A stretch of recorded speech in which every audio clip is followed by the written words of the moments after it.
Bienvenue dans le podcast de Vivre éveillé. Je suis Jade Jevaux, thérapeute holistique depuis 10 ans, créatrice du programme Vivre éveillé et facilitatrice de retraite spirituelle.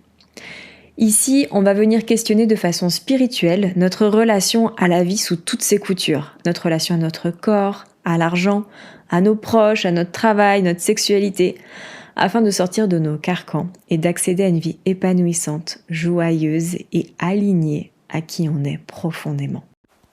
Bienvenue dans ce nouvel épisode de podcast qui est spécialement dédicacé aux personnes qui ont toujours l'air d'aller bien, qui ont toujours l'air d'être fortes, mais qui ont du mal à accepter de l'aide et qui, à quelque part, en souffrent. Je vais te montrer au travers de cet épisode comment ça se construit en fait en nous, ce processus pour d'avoir l'air d'être fort ou forte, d'avoir l'air d'aller bien, pour pouvoir en fait tout simplement le déconstruire. Et pourquoi ? Parce que c'est un réel frein à notre épanouissement, à notre bien-être. Ça vient nous mettre à un endroit en fait assez dur dans la vie, d'être dans cet état d'esprit-là, alors que les choses pour le même contexte, avec un autre état d'esprit, on pourrait être en plein kiff, ça pourrait être doux, moelleux, agréable, et en fait avec cet état d'esprit-là, on vient comme durcir un peu tout. Donc, pour commencer, on va remonter dans l'enfance.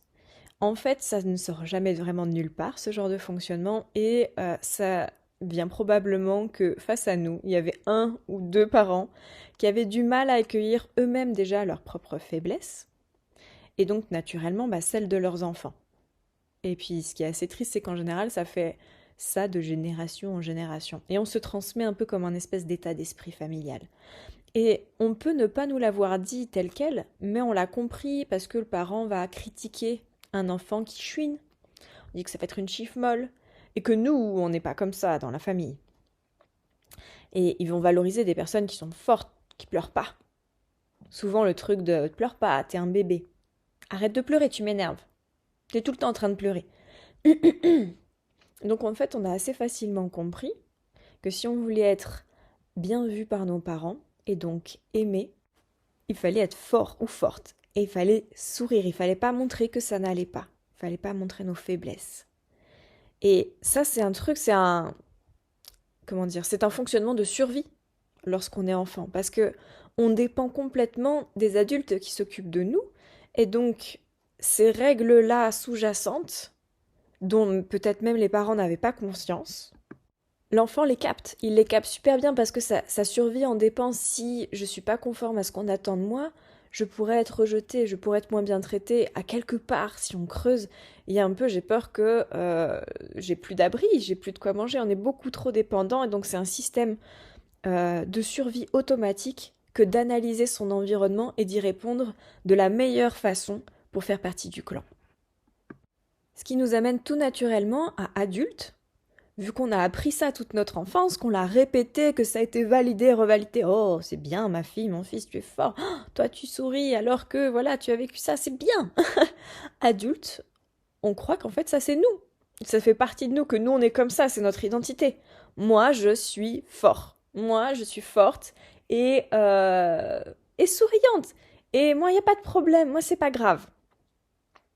Seulement, on sent bien parfois qu'on n'est pas si fort ou forte que ça. Et on essaye que ça se voit pas. On va se critiquer quand on n'est pas assez forte. On comprend même pas, on bug un peu. On se dit, mais je devrais.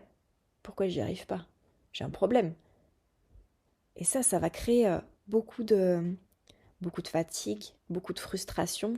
Ça va faire aussi que face à une épreuve, on va tout le temps chercher à être fort ou forte et à sourire. On ne va pas chercher d'autres moyens. On n'a que ce mode de fonctionnement-là. Et du coup, comment est-ce qu'on fait quand on veut avoir l'air fort et forte ? On force. On y va à la force des bras, soit carrément physiquement, soit en n'ayant pas peur d'aller au combat, d'aller dire aux gens ce qu'on pense, d'être dans la confrontation. Parce qu'il faut valider inconsciemment ce truc d'être fort. Parce que c'est resté ancré en nous, même adultes, mais c'est pas conscient, hein, c'est un truc automatique, c'est une vraie autoroute neuronale, notre cerveau, il connaît ça, il sait que ça marche, il y va tout droit. Si je suis pas fort ou forte, eh bien, je risque de ne pas être aimée. C'est trop dangereux. Du coup, je risquerais d'être abandonnée, rejetée, critiquée, tout ce que tu veux. Du coup, non. C'est genre, on se pose même pas de questions, on va droit là-dedans. Ce qui, en toute logique, nous amène à un endroit où, en fait, on ne sait même pas montrer et dire quand ça va pas. D'ailleurs, ce qui vient très naturellement, c'est que ça intéresse pas les autres. Ça va les embêter, que voilà, enfin, on n'est pas là pour faire chier avec nos états d'esprit, nos états d'âme. Donc, c'est tout de suite court-circuité.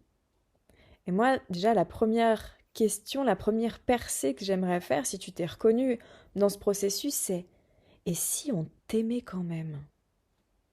Et si on était heureux de t'aider? Toi qui aides probablement les autres, toi qui es là pour eux, t'aimes bien le faire, en fait, pour les autres. Et si c'était pareil, en fait, pour eux, s'ils étaient ravis de t'aider? Je te laisse un peu infuser ça, voir s'il y a des petites choses qui bougent en toi, pour te dire que, en fait, tout ça, ça parle d'une peur. Au-delà, la peur principale, on est ok, c'est de ne pas être aimé. Ça, c'est le truc qui tient toute l'humanité. Voilà, on y est tous sujets. On le voit ou on le voit pas, mais c'est là. Et si on détaille un peu plus, il y a cette peur d'être vulnérable. Bah, comme d'hab, hein. Si tu tires un peu la ficelle de qu'est-ce que ça cache, la peur d'être vulnérable, tu vas retomber sur la peur de ne pas être aimé. Mais si on regarde un peu la situation sous cet angle-là de la peur d'être vulnérable, en fait, on va y trouver de l'ego. Alors, tranquille avec l'ego, je sais que dans le milieu du développement personnel et de la spiritualité, l'ego, enfin, on fait tout contre lui, il faut pas qu'il existe. Seulement, bah, mon point de vue, c'est qu'on est arrivé sur Terre, on a pris un corps humain, et avec les paramètres corps humain, il y avait le paramètre ego. C'est un truc qui nous fait survivre, c'est un truc qui est là. Donc, c'est ni bon ni mauvais en soi. Le tout, c'est que de ne pas passer son temps identifié à son ego parce que finalement, ça crée pas mal de souffrance. Donc c'est chouette d'arriver à l'identifier pour s'en extraire, pour respirer, se sentir bien, mais dans tous les cas, on va pas l'anéantir, il va être là. Voilà, petite parenthèse sur l'ego. Et donc, quand on a peur d'être vu comme vulnérable, il y a de l'ego. Mais on a pu voir qu'il y a des programmations dès l'enfance, qu'en fait il y a des blessures dessous, donc il n'y a pas besoin de se maltraiter et de se dire ah c'est de l'ego, je ne devrais pas. Non, non, c'est de l'ego, voilà, on l'a vu. Mais tu es un humain, il y a une souffrance dessous. Et c'est plutôt de ça dont il faut s'occuper avec amour. L'ego, ma foi, on met ça un peu de côté. Mais bon, je vais quand même finir mon petit topo sur l'ego. Ça signifie quand même, quand on a peur d'être vu comme vulnérable, qu'il y a un côté de nous qui s'estime quand même au-dessus des autres. Moi, j'ai pas besoin d'aide. Moi, je suis là pour aider les autres. Mais quand eux, ils doivent m'aider, alors on va se trouver plein d'excuses, hein. Peut-être toutes sortes de phrases qui peuvent jaillir à ce moment-là, mais n'empêche que moi, c'est pas grave. Moi, je me débrouille parce que voilà, moi, je sais faire. Et ce qu'il faut voir, c'est que ça peut être très intéressant de se calmer un peu sur cet endroit-là où moi je sais bien faire, moi je suis fort ou forte et je me débrouille pour accéder à un endroit où on est humain. Parce que au fond, pourquoi on va souffrir du fait de ne pas arriver à demander d'aide, d'être toujours fort, de montrer qu'on sourit, que tout va bien pour pas embêter les autres? Bah, au fond, ça vient être paralysant quand on a envie que, au fond, on prenne soin de nous. Ça, des fois, c'est même dur à se l'avouer, encore plus au le dire aux autres, mais on peut parfois, dans l'intimité, le reprocher à nos proches, ou juste se le dire dans son fort intérieur, mais c'est à force, en fait, d'être fort et fort, de sourire, de voilà, on a tous nos épreuves dans la vie, donc il y a forcément un coin de notre être qui aimerait bien qu'on prenne soin de lui aussi. Et ce qui peut arriver, c'est que même avec nous-mêmes, on ne sait pas forcément bien prendre soin de nous. Parce que être fort et prendre soin de soi, c'est pas très compatible à quelque part. C'est moi, j'ai pas besoin d'être forte. Prendre soin de soi, voilà, c'est un peu du gnangnan, c'est pour les faibles. Et du coup, ben, même nous, on sait pas prendre soin de nous. Et donc, notre coupe à nous finit par être vide, en fait, à force de faire pour les autres, d'avoir l'air d'être en mode combat. Les autres ne peuvent pas nous aider parce que on ne leur montre même pas qu'on a besoin. on ne leur laisse pas l'espace de voir. Et petit à petit, notre coupe à nous, à l'intérieur, elle s'assèche. Et ce qu'il y a besoin de voir, c'est qu'en fait, c'est de notre responsabilité de, de montrer comment on a envie d'être traité. Et par ça, c'est à nous en premier de poser des actions. Et cette action, elle peut soit d'être, ok, c'est moi qui prends un rendez-vous pour aller me faire masser, mais ça peut être aussi de demander de l'aide. Et du coup, d'expliquer que on est fatigué, que ça va pas forcément si bien que ça. Parce qu'on attend beaucoup des autres qui le voient par eux-mêmes, que c'est logique. Seulement, on se rend rarement compte de tout le pataquès qu'on fait pour qu'ils ne le voient pas. Donc, ta mission, si tu te reconnais à cet endroit-là, c'est d'apprendre à demander de l'aide. Petit bout par petit bout, parce qu'en fait, on ne peut pas le faire d'un coup, parce que notre système, il a été construit pour qu'on montre surtout pas ça, et donc il se sentirait beaucoup trop en danger que tout d'un coup tout dévoiler. Et donc petit bout par petit bout, on peut déléguer, on peut dire un petit peu, là où on se sent en sécurité, là où on sent que c'est possible, qu'on pourrait être entendu. Parce qu'en fait, on a construit toute notre vie comme ça. Et il se peut même qu'on ait choisi des amis et qu'ils nous aient choisis parce que on était cette figure hyper forte qui va toujours bien, qui sourit, sur qui on peut se reposer. Et du coup, il se peut bien qu'on ait du mal à trouver dans notre entourage des personnes qui nous accueillent tels qu'on est, dans notre totalité, avec nos faiblesses aussi. Et donc on aura peut-être même besoin d'aller trouver un interlocuteur spécifique pour ça, que ce soit un professionnel ou créer une nouvelle amitié ou nourrir plus une amitié où en fait la faiblesse est ok, la vulnérabilité est ok, ou en fait être un être humain vraiment, et pas un robot machine, c'est ok. Et vraiment ça existe, je sais que quand on s'est construit toute une vie comme ça peut paraître un petit peu pas possible. Seulement il y a des gens, comme moi finalement, où notre entourage, ça n'est que ça. Moi, ça n'était vraiment pas le cas à un moment, mais désormais, dans mon entourage, si on ne peut pas m'accepter tel que je suis, je n'ai rien à faire avec cette personne. Parce que du coup, je ne pourrais être qu'un petit bout, je ne pourrais être que fausse. Ça sert à quoi de nourrir une relation où on ne peut pas être nous-mêmes?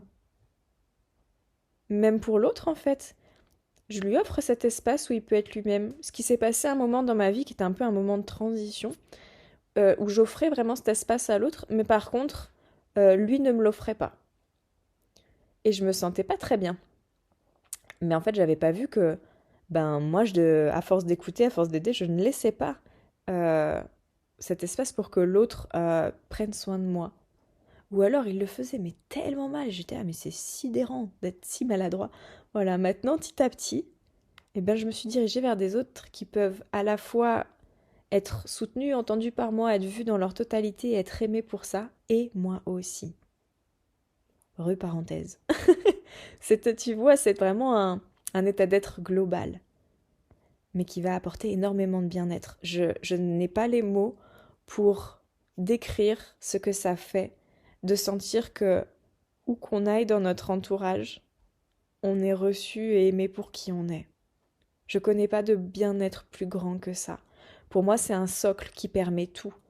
Ça permet que quand j'ai un doute dans mon travail, je vais voir les autres et on vient me montrer tout ce que je fais de bien, le potentiel qu'il peut y avoir à essayer quelque chose de nouveau, je suis soutenue pour ça.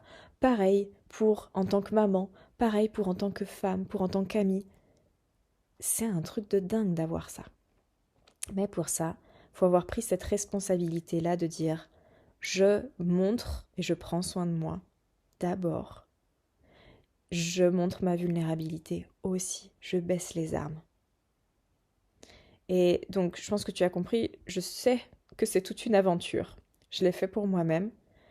Je suis vraiment venue d'une famille où on répétait qu'il fallait être fort. C'est vraiment le truc particulièrement de mon père. Et étant donné qu'il est décédé assez tôt dans ma vie, il y avait un peu ce truc de pour rendre hommage et pour qu'il soit fier de moi, je nourris ça.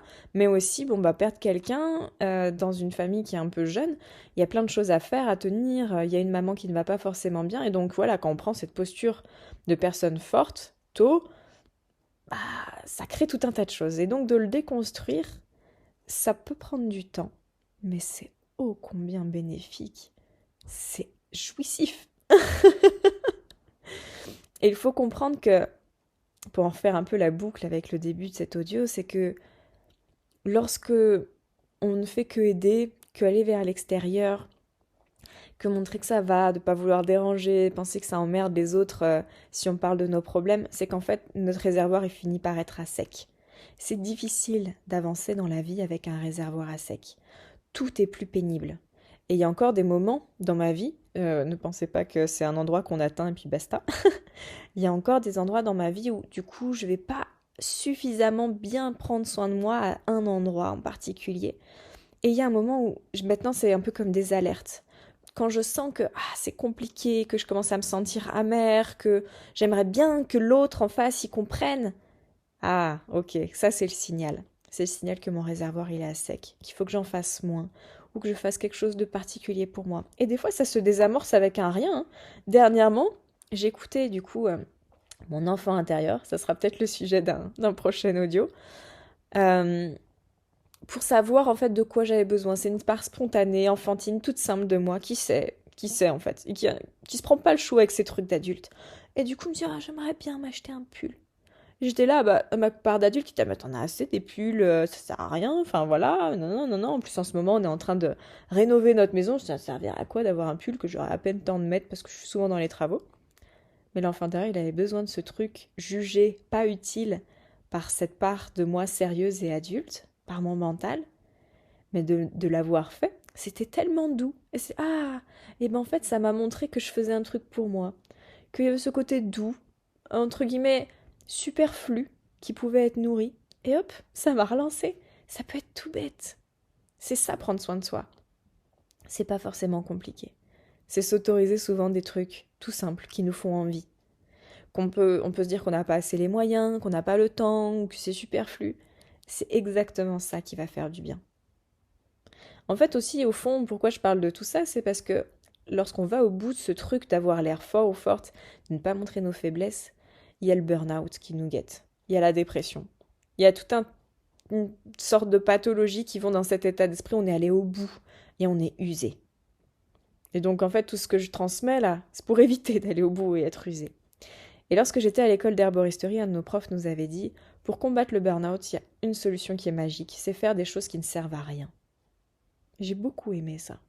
Fais des trucs qui servent à rien, qui ne nourrissent pas un objectif en particulier. Peins pour toi, fais du tricot, lis un bouquin. Ça combat le burn-out, je ne sais pas si tu te rends compte.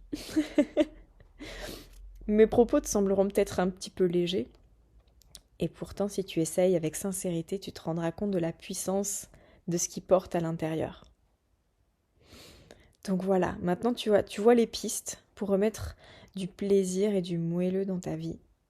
Et moi, c'est vraiment avec cet état d'esprit-là que je construis mes espaces, que ce soit mes programmes en ligne ou mes stages, pour offrir aux personnes qui souvent vont prendre soin des autres cet endroit où elles-mêmes sont prises en charge et sont chouchoutées. Parce que moi, ce que je fais, c'est très spirituel.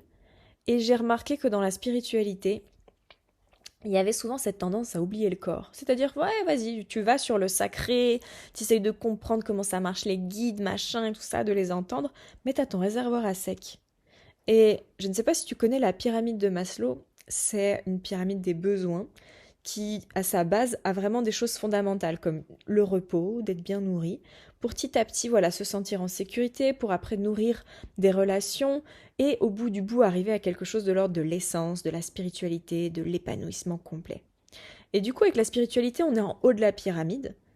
Et ce qui est assez hallucinant, c'est que dans notre société, on a oublié la base. On a oublié, on dort pas le taf d'heure qu'on devrait dormir, on mange n'importe comment, en marchant à toute allure, un truc dégueu sur le pouce. Mais en fait, on ne peut pas accéder au haut de cette pyramide, à la spiritualité, à l'épanouissement, si la base n'est pas en place. Donc ça ne peut être que superficiel comme spiritualité, ça peut être qu'une compréhension intellectuelle, ça peut pas être quelque chose d'incarné, quelque chose qui fasse profondément du bien.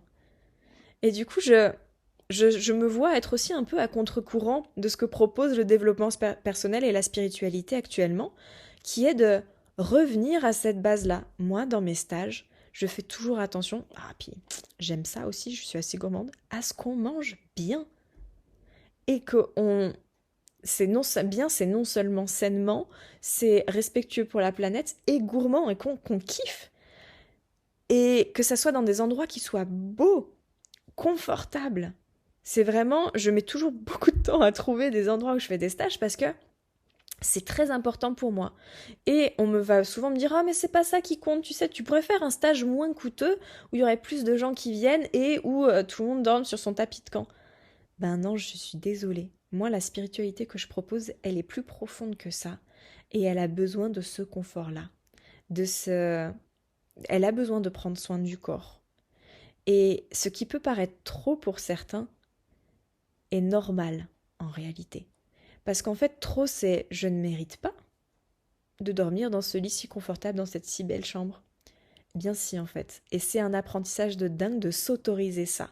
De se dire, je me laisse expérimenter ce lieu, le temps d'un week-end, d'une semaine, où en fait je suis digne d'accéder à ça. Et de se laisser sentir à quel point ça fait du bien, et à quel point ça devrait être notre norme. Et ce qui est drôle, c'est que souvent à la sortie de ces stages, je reçois des témoignages avec des personnes qui du coup ont demandé ou ont reçu des augmentations de salaire. Parce qu'en fait, quand on est aligné sur quelque chose qui est de notre norme, l'inconscient et les lois énergétiques font que naturellement ça s'aligne dans notre vie. Et du coup pour moi c'est crucial de faire le bien autour de soi. Ça ne peut pas se faire avec un réservoir à sec. La spiritualité ne peut pas se faire avec un corps douloureux. Enfin si, bien sûr, ça peut. Mais où est-ce que tu peux aller aussi loin? Est-ce que tu peux le faire aussi bien? Si tu es vraiment sincère avec toi. Voilà pour l'état d'esprit avec lequel je travaille, où le corps est quelque chose d'inclus dans notre spiritualité, et le corps demande le confort. Et c'est vraiment un endroit d'abondance. Comme je le disais, notre norme s'ajuste. C'est assez magique, et en même temps c'est aussi complètement normal. Donc voilà, une proposition pour toi. Si tu sens que tu es appelé par ça, prendre soin de toi, trouver une vie où les choses vont être fluides et où tu n'auras pas besoin de forcer. Il y a les stages que je propose et il y en a un en avril. Ça s'appelle Joie d'être. On vient vraiment chercher cette connexion au vivant. Cette connexion simple et naturelle en fait. Où la vie se fait de façon fluide. Où l'abondance répond. Où on a les informations au bon moment. On apprend à se connecter en fait à cette part de nous qu'on pourrait appeler nos guides, certains vont dire notre âme, qui sait. Et à l'intérieur de chacun de mes stages, quel que soit le thème, il y a toujours un moment de canalisation des êtres de lumière qui vont être là à ce moment-là, ça peut changer. Souvent, il y a les archanges. Pour poser vraiment nos questions, pour pouvoir être guidé. Et vivre sa vie depuis cet espace-là est assez dingue et assez simple. Ça vient mettre de la magie et du merveilleux dans tous les coins de notre vie. Je manque pas mal de mots. Je pense qu'on n'a pas suffisamment de vocabulaire pour expliquer ce que ça fait à l'intérieur de nous. Parce qu'en fait, ta vie est comme d'habitude, mais tout a changé. C'est-à-dire que le concret est le même, la façon dont tu le vis est extraordinaire. On fait de l'ordinaire quelque chose de fou. Et ça vient avec des libérations de nos conditionnements, chose qu'on fait également pendant les stages, beaucoup de libération émotionnelle, pour pouvoir faire la place à quelque chose de nouveau. On ne peut pas empiler. C'est ça aussi, pourquoi on a besoin de confort. On va vivre des choses qui peuvent être challengeantes. C'est beaucoup d'amour et c'est challengeant. Ça peut paraître assez paradoxal. Et on a besoin, voilà, pour que notre enveloppe puisse s'ouvrir, notre coquille puisse s'ouvrir de toute cette douceur, de tout ce sacré-là. Il y a aussi le groupe. Souvent, c'est quelque chose qui me revient beaucoup, de remercier le groupe. C'est ce qui revient presque le plus dans les témoignages parce qu'on est sur une humanité qui arrive à nous accueillir, à nous montrer qu'on peut être tel qu'on est et c'est ok. Bon voilà, comme je pense que tu l'auras compris, j'aime beaucoup ces espaces. Et si tu es intéressé pour le rejoindre, celui du mois d'avril jusqu'au 10 janvier, j'ai fait un tarif qui est plus bas pour pendant les fêtes. Donc si tu veux en profiter, la moitié du stage est déjà à plein, tu peux nous rejoindre avant le 10 janvier. Je te dis à bientôt pour un prochain épisode. Merci de m'avoir écouté jusqu'au bout et je te souhaite une très belle journée.